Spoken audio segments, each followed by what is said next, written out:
Before we begin this week's spoiler review for the season finale of Amazon Prime's Rings of Power, I want to talk a little bit about the certified fresh tag they had on their page for the series. At the time of recording, Rotten Tomatoes has the critics loving the series at 85% and the audience is at 38%. And this is merely the latest example that both Rotten Tomatoes, and most of the other rating sites, and critics are corrupt and broken. The only time anyone really trusts them anymore is when the critics and audience scores are within about 10 percentage points. And then you have the Amazon Prime site itself, where reviews are kicked back for supposed community standards violations, despite the fact that it is a detailed but polite recantation of the many flaws of this series. I myself got an email from Amazon informing me that my review was rejected, and I have heard many others have gotten similar rejections. Add in the mea culpa article the showrunner sat down for the other day, wherein they acknowledged there were pacing issues with the first season, but that any other problems with the show were all the fault of the patently evil fans of Tolkien who are fascist adjacent. All of this is to say, Amazon has completely screwed the pooch with this show, and they are spending a lot of money to not only put lipstick on this pig, but to give the bloody swine an entire makeover in hopes that people will tune back in for season 2. In 2.5 years, when they are done shooting it. To be candid, I am sick at the time of recording, so the medicine I'm on might have something to do with how easy I'm going to be on this episode. On the other hand, not much happened, and they padded the runtime on this episode all over the place. I start with that because I actually had little problem with the opening scene. Eminem and her backup singers were interesting, if a little overacted by Edith Poor and Kali Cope, the backup singers, which is a bit of a problem since they are the ones doing all of the talking, something new for the trio. Bridie Sassoon has been creepily effective in her role as Eminem, even though she seems to be mute. Up to now, they have told us nothing of where they are from, who they are, and we only know that they are probably Sauron followers because they are hunting down the probably wizard. Why they think he is Sauron is beyond me because Sauron would not need to fall to Middle-earth like a meteor. He is already there, and has been for thousands of years. Then we come to the first of many scenes that are complete bullcrap because not Aragorn should be dead. He and Galadriel gallop to Eregion, and Elrond and Celebrimbor just happen to be in the courtyard when they arrive. She says they traveled non-stop for 6 days. 1, the horses would be dead. 2, not Aragorn would be dead. 3, it is not a 6-day ride from Mordor to Eregion. That is a trip of a couple of thousand miles, and horses, even perpetually galloping ones that don't need rest, food, or water, cannot travel that fast. The writers have no concept of what horses can or cannot do, nor of the geography of the world they are supposedly writing about. It's as if they have never seen a map of Middle-earth, nor bothered to speak to someone who knows about horses. Or are they perhaps magic horses after all? Did she get them from the same guy who sold Jack his beanstalk beans? We get a scene that is supposed to be a heartfelt reunion between two friends in Elrond and Galadriel, but I was not feeling it. Mainly because Galadriel's face was nearly frozen in the same blank expression she always has when not demanding things of kings, queens, and friends. You know, resting bitch face. I also wish the writers would stop trying for profound dialogue, as they did in this scene. They have a hard time coming up with normal dialogue that does not sound trite, cringy, cheesy, or fake Shakespearean. Hearing them reach for profound hurts my brain, and they miss every time. Then we get a scene that actually sort of worked. Not Aragorn talking to Celebrimbor about mixing the mithril with other alloys to make it stretch. Now, the whole elves are dying because of the rotting tree and so they need all of the mithril plotline is and always was stupid. If they actually were following the lore, this scene would be pretty good. Taken by itself, it is pretty good. Unfortunately, comes after and before other scenes that make it stick out because they seem to be trying to use a little lore while also wrenching it completely out of its place in the history of Middle-earth. Celebrimbor did fall for Sauron, aiding him in gaining the knowledge needed to make the One Ring. But then they also have had Galadriel falling for his disguise and his sweet words, which is so not the Galadriel of the true lore. Elrond, Gil-galad, and Galadriel all saw through the disguised Sauron for someone dark and twisted. Oh, sorry, I got ahead of myself. Yeah, they reveal later that not Aragorn is Sauron. Raise your hand if you were surprised. What was the clue by 4 to the head that Galadriel got? The most contrived and idiotic coincidence. Celebrimbor starts waxing metallurgical to Galadriel, using similar words that Adar used in her reveal as a villain in the barn at the end of episode 6. She asks him where he heard those words, and he claims he was talking to his smiths and they simply came to him. When she asks if totally not Sauron was there, he is still lost in thought and brushes it off as inconsequential. She gets one of the scholars of Eregion to research the royal lines of the Southlands for her. This sudden epiphany that not Aragorn is probably Sauron does not make up for the rest of the season of her being so bastardized that she did not immediately know what she was floating around the sundering seas with on that raft. Then we go to Numenor, where the old king is dying. Pharazôn has some apprentices in the king's bedroom, and he is telling them they will all have a chance to design the king's sarcophagus effigy along with artisans from all over Numenor. Elendil's daughter is there, eyes wide with ambition, and Keeman is lurking behind her, staring. When Arion is having her turn to sketch the king, he starts mumbling to her as if she were Muriel. Then he opens a secret passage to the Palantir, and she finds a seeing stone, but they cut away before she does anything with it. Pretty much a useless scene unless they are setting her up to be one of the saviors of what few Numenorians survive the tidal wave instead of her brothers as in the lore. Especially since she does not exist in the lore. Then we get a scene where Gil-galad is inexplicably being an asshole, telling Elrond and Celebrimbor to close up shop and ship all the elves back to the Undying Lands. Elrond talks him around to giving them a little bit of time for reasons. Not sure why he caved just because Elrond asked. Celebrimbor and his smiths get to work with not Aragorn. He sees Galadriel with a scholar that she sends to dig in the archives for info on the royal lines of the Southlands, and begins to think she's suspicious of him. Then we get Eminem and her backup singers teaching the wizard about his powers as if he were Sauron. They say they are from Rhûn and will take him back there so he can regain his memories and power. It is about this time that the hobbits magically catch up to a guy with 2 or 3 times their stride length and unencumbered by an old man and an oldish woman. And it was here that I thought to myself that anyone who thought Lenny Henry was making it out of season 1 of this stupid show alive needs to see me about a bridge I have to sell in New York. Anyway, the wizard starts to get a little out of hand, so they knock him out and bind him. The hobbits try to free him, the other 3 leading the backup singers away while Nori cuts him loose. Unfortunately, hobbits on this show are retarded as well as psychotic, and they forgot what Eminem did to their caravan. She had disguised herself as the wizard, and as Nori freed him/her, she transforms back.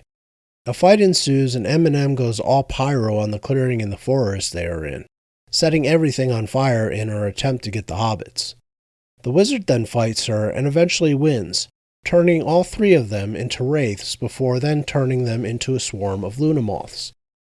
In the fight, Lenny Henry gets stabbed in the gut, and 2 things happen way too fast.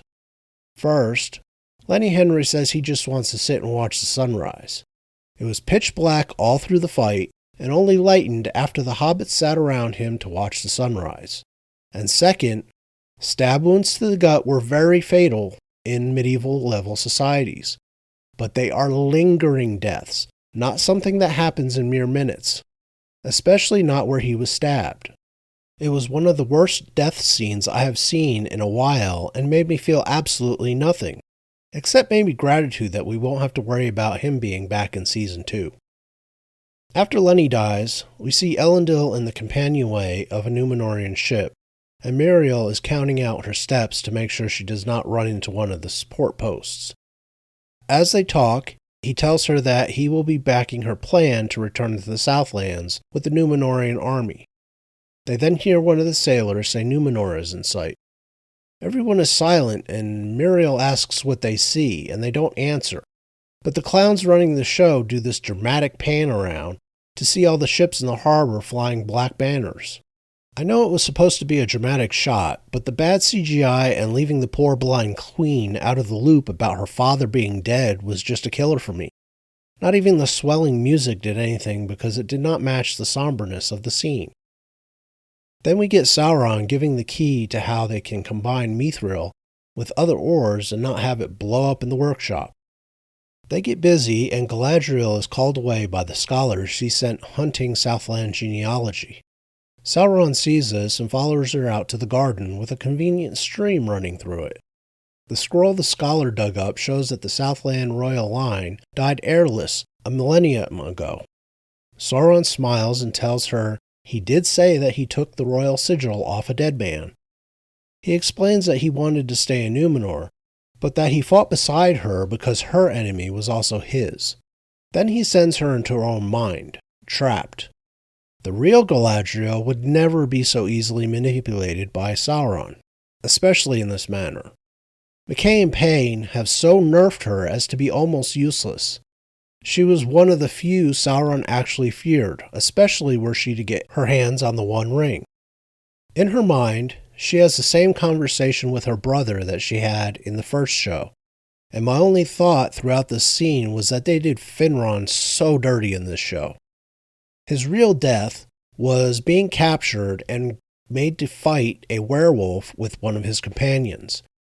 He kills the werewolf with his bare hands but dies of his wounds. He is then reborn in Valinor. Anyway, Sauron warps the conversation, attempting to get Finrod to convince Galadriel that he and Sauron were fighting for the same thing, to heal Middle-earth. But because the not Finrod didn't know what her brother actually said to her during that conversation, she broke free of the illusion, only to be sent back where she and not Aragorn were stuck on the raft. And here they decide to steal wholesale the dialogue Galadriel spoke when Frodo offered her the One Ring, near the end of Peter Jackson's Fellowship of the Ring. Only this time, Sauron is saying it. I wanted to head desk myself into a coma. The writers have been trying to ship Galadriel and not Aragorn all season, and it leads to this nonsense. This was never going to work, mainly because they have no chemistry.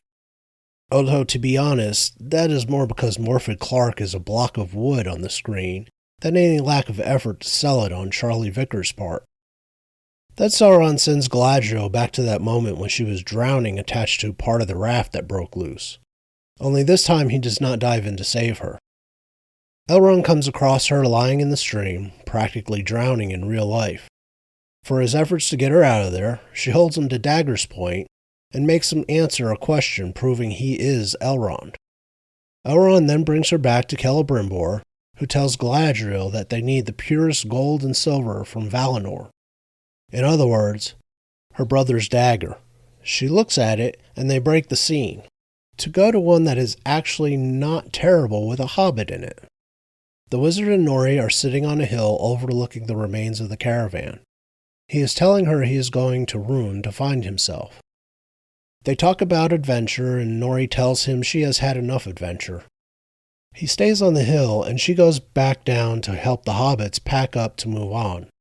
Her father and stepmother plunk down a pack in front of her and look up the hill, knowing she is going with the wizard. And what follows is the longest bloody goodbye I never wanted to see. By the time they were done, the wizard could have been halfway to Rhûn. I was sure not Sam would invite herself, but she apparently is the new pathfinder for their little band of psychos, with the old black lady chanting the song Lenny Henry used with the younglings.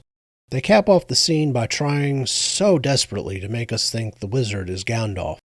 As far as I know, Amazon is not allowed to do anything that would alter things in the Lord of the Rings trilogy. So he can't be Gandalf, since Gandalf does not show up until about 1,000 years into the Third Age. Of course, they chucked caring about the lore out the window long ago, so who knows? I still think he will be one of the blue wizards, or possibly both scrunched into one character. Or they have decided to make up a new character that is none of the known wizards. And finally, we get to the forging of the 3 elven rings of power, in the most overdramatic way possible. The music did not help, and neither did the camera angles and the overly intricate forging procedure. When that is done, Elrond, Celebrimbor, and Galadriel look down at them, and then at each other. Elrond had a peek at the genealogy scroll Galadriel had when Sauron tried to drown her, and he looks like he is now pretty sure who Sauron is. His look towards Galadriel is probably supposed to be concern or worry that she's going to go off half-cocked, but he really winds up just looking constipated. They forged 3 rings on Galadriel's suggestion, of course. She tells them 1 can be corrupted, 2 swayed, but 3 gives balance, whatever the hell that means. Final scene is Sauron walking into Mordor with a smile on his face as he looks at Mount Doom. And I thank every single god ever known to humanity that this mess is over. We get a credit song based on the script of The One Ring, and it sounds dreadful. Like someone stole a song from a 1940s or 1950s Disney animated production and subbed in the lyrics with a lounge singer singing them. Dreadful. And a perfect encapsulation of this entire show. It has been 8 episodes of mental and visual and auditory torture, the likes of which should be banned by the International Convention on Torture. If you were to play this in the cell of a terrorist at Guantanamo Bay, you would be brought up on civil rights charges for cruel and unusual punishment. The writing is a terrible mixture of amateur middle school play, bad Shakespearean impressions, and wholesale looting out of context or character from various movies, including Peter Jackson's Lord of the Rings trilogy. And acting ranges from execrable in the case of Morfydd Clark to almost good in Sophia Nomvet and Owain Arthur, until they ruined both of them last episode. The costumes were almost universally bad, especially the armor. The fight choreography was also amateurish, but some of that might have been due to the fact that the actors were terrible at it, especially Morfydd Clark. The CGI was good at times, even verging on excellent. However, that was hit or miss, and, on important scenes where it really mattered, it was often a miss. Cinematography was all over the place, but there were bright spots, especially on landscape shots and certain other scenes, and the editing was almost as bad as the writing. There was little or no transition shots showing people traveling over the distances and times, making it look like everyone in the show had the Star Trek Enterprise in orbit to beam them from one place to another. Scenes ended abruptly and without rhyme or reason, never to be picked up where they should, or even allowed to run a minute or 2 more to finish them. Important crap happened off camera, things that really should have been shown to enrich the story being told. And finally, the breaking with so much of the lore of Tolkien might as well have made the title of this show Generic Fantasy Series. There was very little of Tolkien in any of this.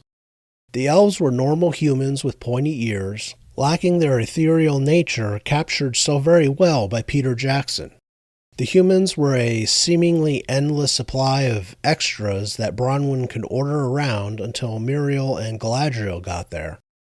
The hobbits were hibernophobic caricatures that were only topped in the annoying category by Galadriel's ever-wooden performance and always at the ready bitch face. Above and beyond the writers depicting them as little psychos who leave their comrades behind when convenient, they apparently also take their wheels to make sure they stay behind. There was no redeeming them, though the idiots tried in episode 7 with Nori's dad's speech after the caravan got torched by Eminem. Only the dwarves actually acted like dwarves. But they even got the treatment in episode 7's Fall of Durin's little family into the stupid pile. There was very little of value in this show. Apparently, the higher-ups over at Amazon realized this and sent the two novices inexplicably put in charge of the most expensive television show in history to do a retrospective interview before the finale dropped. In it, as I said earlier, they admitted small mistakes in pacing, but then threw that out the window by calling the fans of Tolkien's work fascist-adjacent and quote-unquote patently evil. It goes back to the old tried and true, the fans are racist, and the Hollywood Reporter does a lot of puffery in putting McKay and Payne in not just a good light, but an absolutely delusional light. Their names are on this mess, and leaks out of Amazon were that if this was not a success, then heads would roll. However, there has been a lot of doubling and tripling down in the last few weeks, and they seem ready to plow full steam ahead with Season 2. Personally, I think the only thing that could save this disaster would be to beg somebody like Peter Jackson to come take over after publicly announcing this was all Payne, McKay, Lindsay Weber, and anyone else directly involved in decision-making's fault and canning them all. Recast Galadriel. Morfydd Clark might be a good actress, but you couldn't tell from this performance. If we were to give her the benefit of the doubt, we might suggest she did as directed and acted as the script allowed. I, personally, am not that easy. She was dreadful in nearly every single scene she was in, and was only tolerable when she had no dialogue. The elves all need serious ethereal makeovers. And the hobbits all have to go. They were just awful.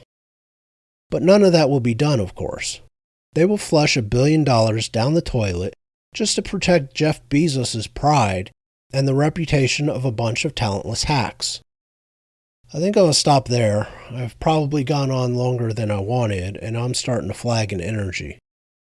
If you like what I do here, hit the like button, subscribe to the channel, share the video, and comment down below to help with the YouTube algorithm.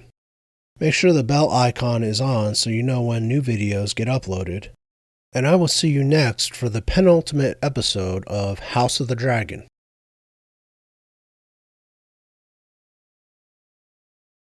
Tschüss.